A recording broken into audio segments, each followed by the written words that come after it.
All right, so we're actually doing a really exciting sugya tonight. I want to begin now. We remember again last week or whatever, 2 weeks ago, or 3 weeks. No, was it last week that we had shir? We had shir last week. Thank you. Okay.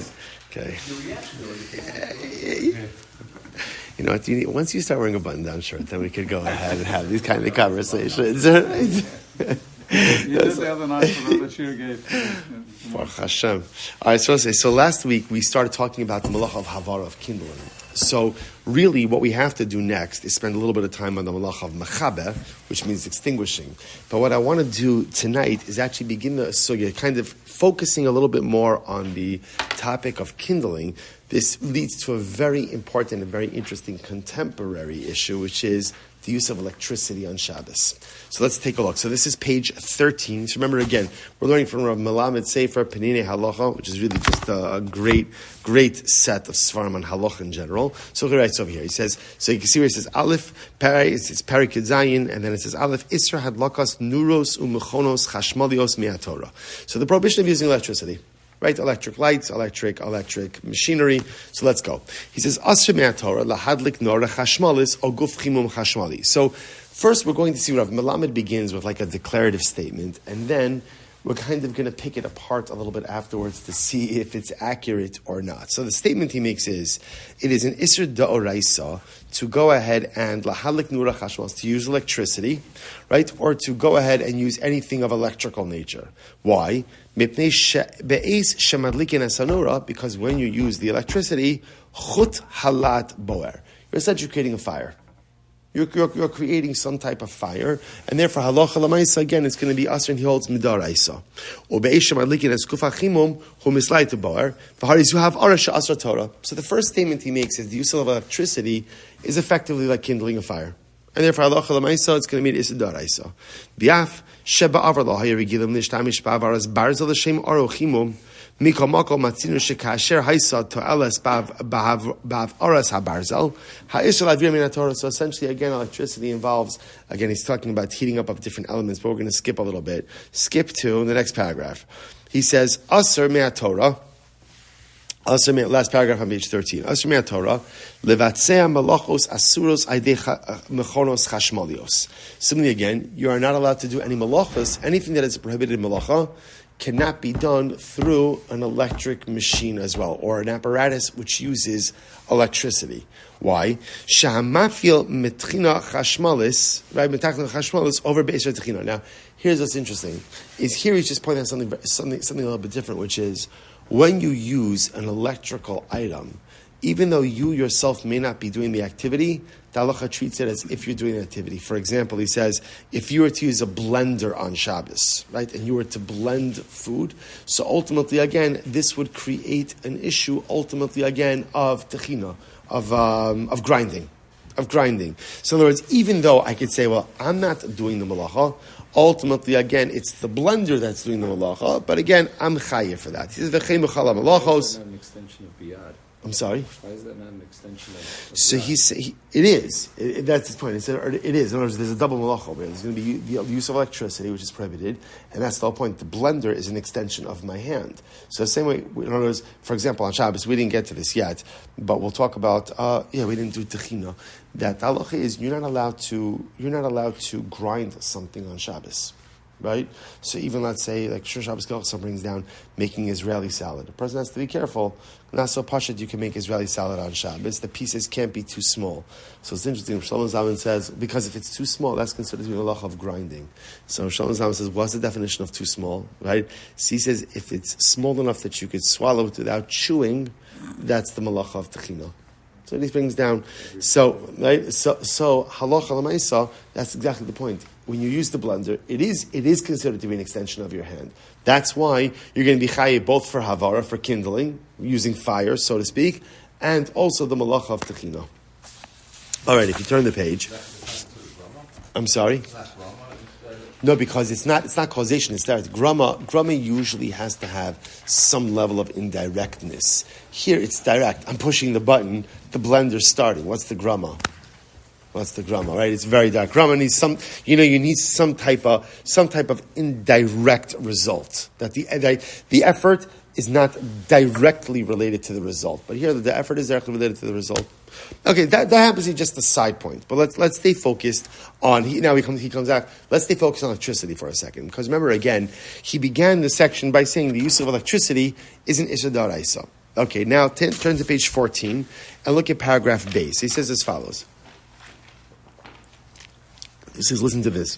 Asr lahafil b'Shabbos, machshir shapolim be'ezras chashmal, kidugmas telephone, ramkol, ma'areches, azaka, pa'amon, ma'aver, mazganu, mechashev. Okay, he's just listing different electrical items.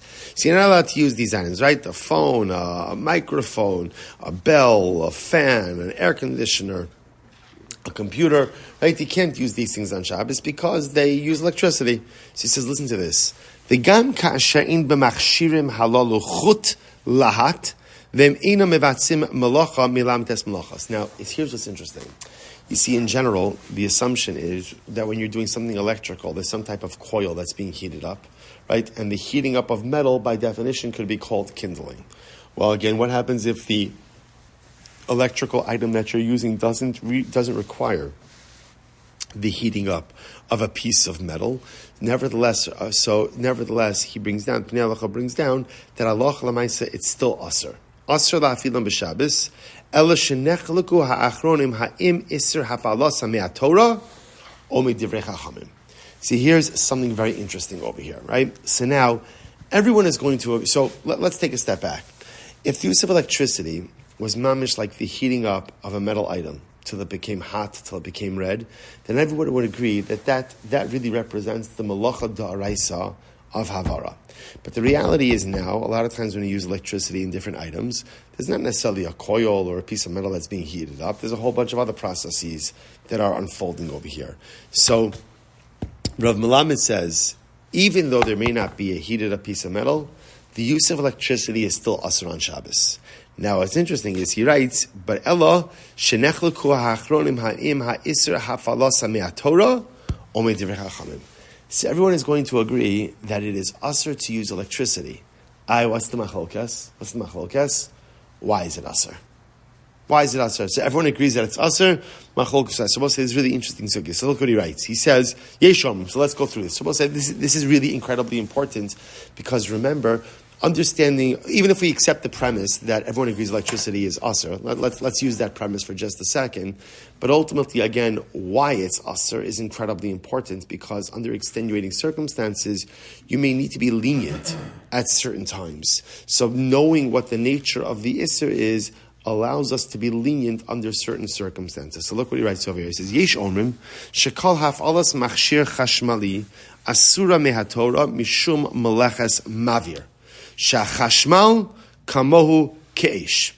So there's a school of thought. School of thought says electricity is fire. Electricity is fire. Now, what about the fact that maybe there's no particular piece that's getting heated up, right? There's no piece of metal, no circuit that's getting heated up. So I can say it's like fire. So this is fascinating. He says, Shekamo eish yeshbo energia v'koach lif'ol. What makes fire fire? Or in other words, what makes fire useful? It has energy. Right? Fire has energy, energia, and an ability to affect change. Right? You take fire, you put it under a pot, right? You cook food. You take fire, you put it on wood, you create heat. So, so essentially, what he's saying is like this: is the concept of the fire itself. Fire itself, something that has energy and has the ability to go ahead and affect change. So he says essentially. So again, we'll see what this first opinion is that halacha l'maisa. That's why electricity is like fire. What does electricity do? Electricity is energy and has the ability to affect change. So really very interesting. See, even if, for argument's sake, there's no heat per se, right? There's no heat. Nevertheless, it's still going to be asur mid'oraisa like fire. He says, "V'lekach not amaran Rav Kook shachashmal nechshav la'ish." This was actually the position of Rav Kook. You don't often hear Rav Kook quoted, too often in the realm of halacha. Rav Kook was a tremendous Talmid Chacham, wrote Shalos and Shuvas as well. You don't see him quoted as often, but Rav Melamed quotes him over here. A lot of psakim of Rav Kook in this. Says Rav Kook was of this opinion that electricity is treated like fire because it has fire-like qualities. Fire has energy and affects change. Electricity is energy and affects change. A lot of other things, like wind. But wind is naturally occurring. Right? In other words, both fire and electricity are created. Items that are not naturally occurring. Correct. Which makes sense. There can be. I'll give you the other halacha for example of this is let's say it's so hot outside that you could cook an egg in the sun. Can you put an egg in the sun on Shabbos? The answer is yes. You're allowed to. That's called chama. Right, chama. Using something heated up by the sun might be a little bit different, but cooking with the sun, why? You can't call that a malacha if it's naturally occurring. Malacha, by definition, means that there is a level of human innovation and human intervention in the process. It's not naturally occurring. If you put a piece of tinfoil on the reflection of the natural sun, so that's called toldas chama, right? That's called something heated by the sun. On a biblical level, totally fine. So if you had a very hot day and you put a piece of metal outside and you wanted to fry an egg on that piece of metal, technically on a biblical level it's fine. On Shabbos, right? On Sunday it's just weird, right? But on Shabbos technically it's mutter. Now again, the reason we don't do it is because we're concerned that you'll confuse that with the situation of something heated up by fire, which would be an isser, at least potentially midoraisa. But you're not lighting the fire. It's a natural lightning strike, let's say, on Shabbos, and creates a fire. Still problematic. Still problematic. Yep. Okay, so this is our first school of thought that essentially, electricity is treated like fire because fire is almost it's a construct. What's the fire construct? Energy and ability to affect change. So therefore, anything that is energy, the ability to affect change, falls into the category of fire. Therefore, electricity falls into that.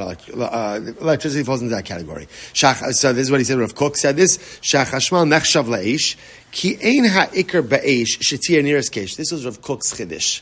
Fire. This is interesting. Doesn't have to look like fire. Doesn't have to look like fire.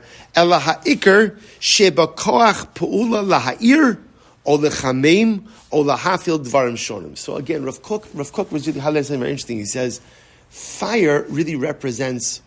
Fire is not necessarily. The best way to say this.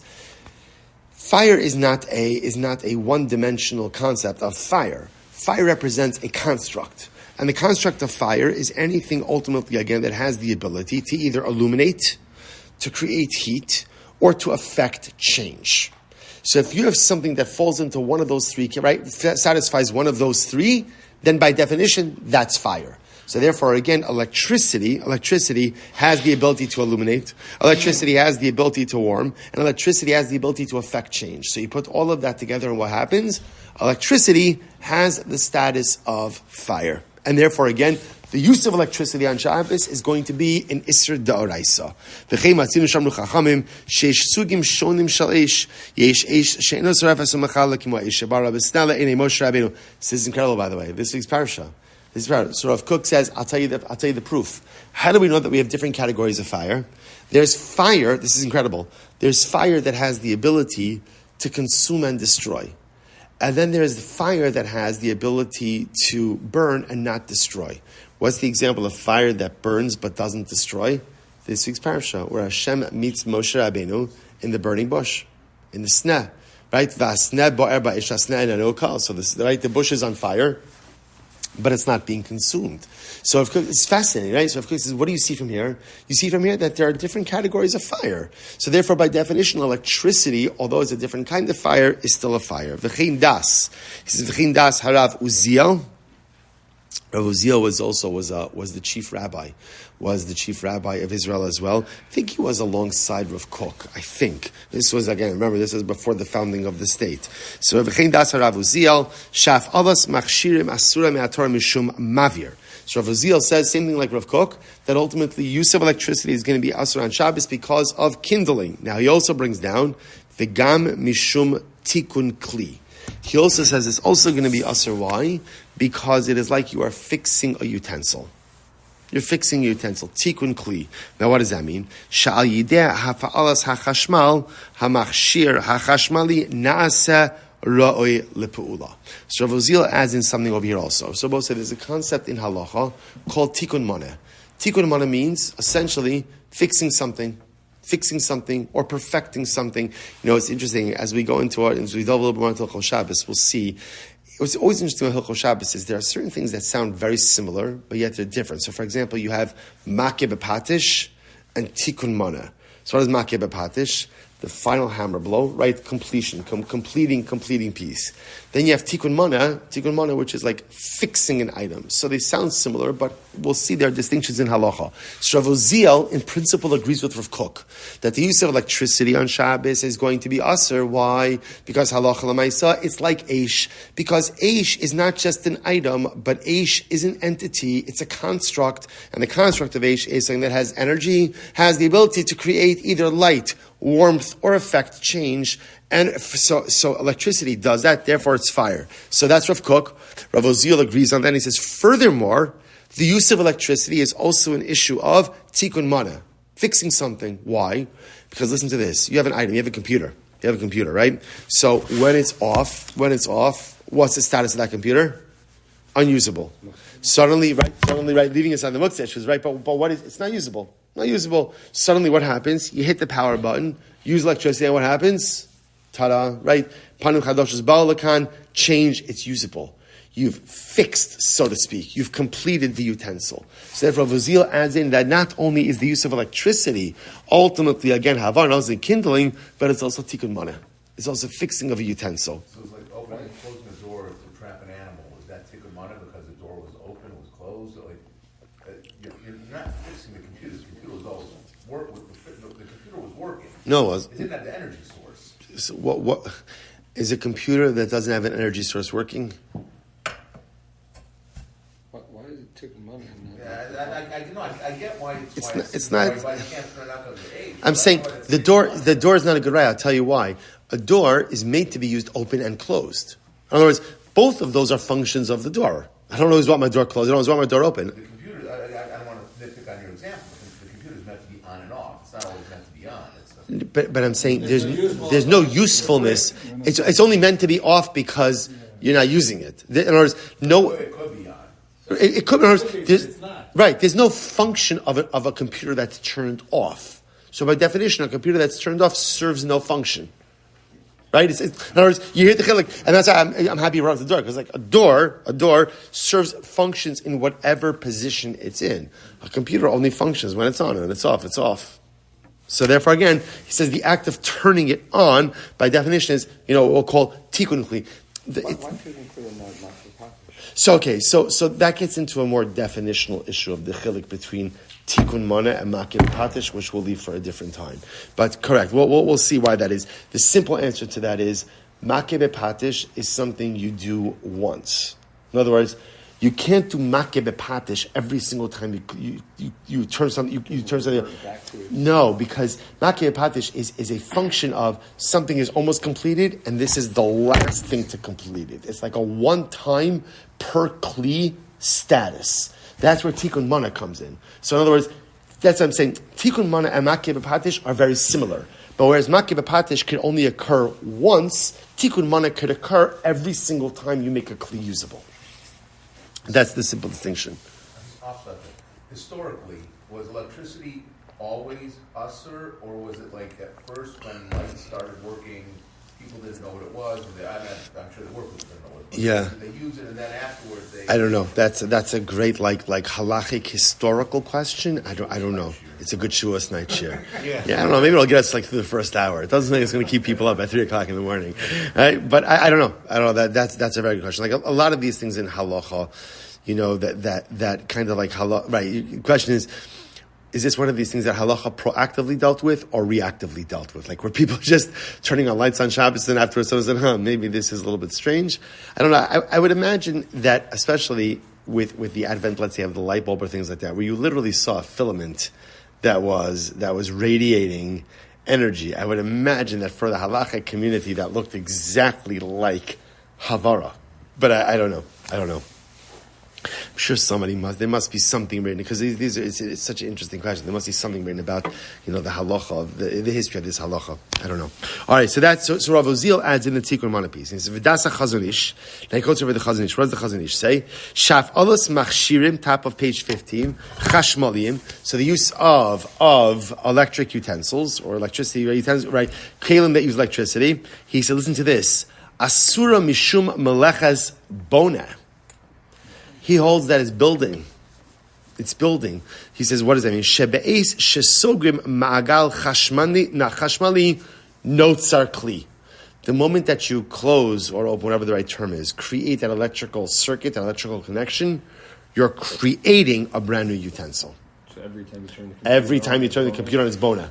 It's bona. Now, here's also there's the makeh patish and bona, right? Because correct, that's what you'd have to say. Because if it's bona turning it on, then it would have to be soser turning it off.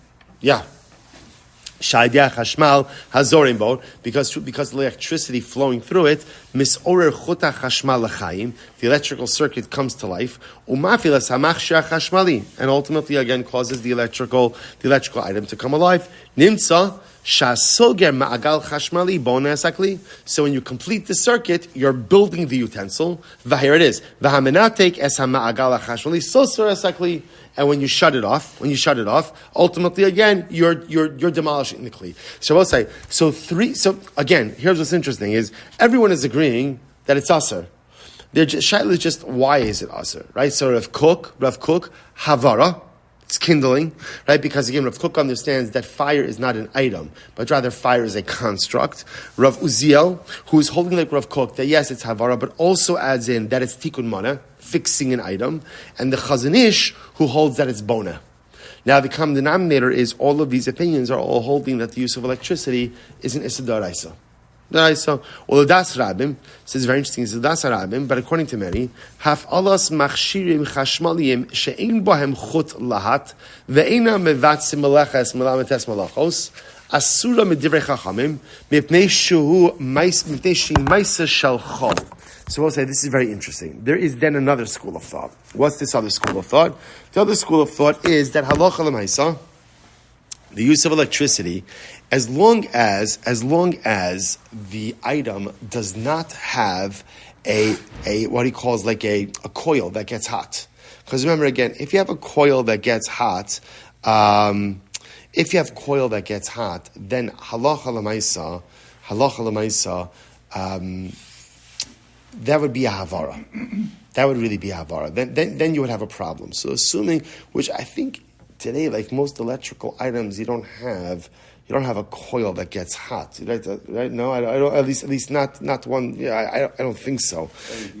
I'm sorry, LEDs, right? Remember when they used to have like the halogen lamps? Those they used to get very hot. These lights don't get hot. They don't get hot either, right? So the laptop gets hot. That does get hot. Right. I wonder what that is. I wonder what it is that's creating that heat. I don't know. But he's saying, well, again, if there's something that's getting hot, it seems to me like you fit very easily into the other opinions. But even if you have something that's not getting hot, so he says, ultimately, again, it's going to be aser midrabanan. Why aser midrabanan? Uvda d'chol. Very interesting. Weekday activity. So we'll stop over here for tonight with this piece. We'll pick up at Meretz Hashem with this last school of thought next week.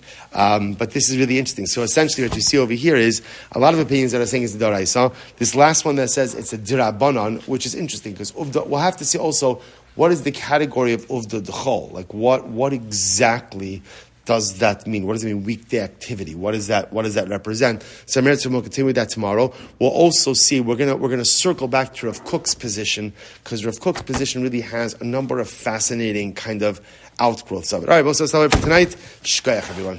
Would that change Amir Lachim? Yes, so 100%. So in other words, there's a tremendous difference of Amir Lachri if it's a D'Oraisa versus the Rabbanon. Absolutely. Nowadays, most, let's say, like vehicle lights or LEDs or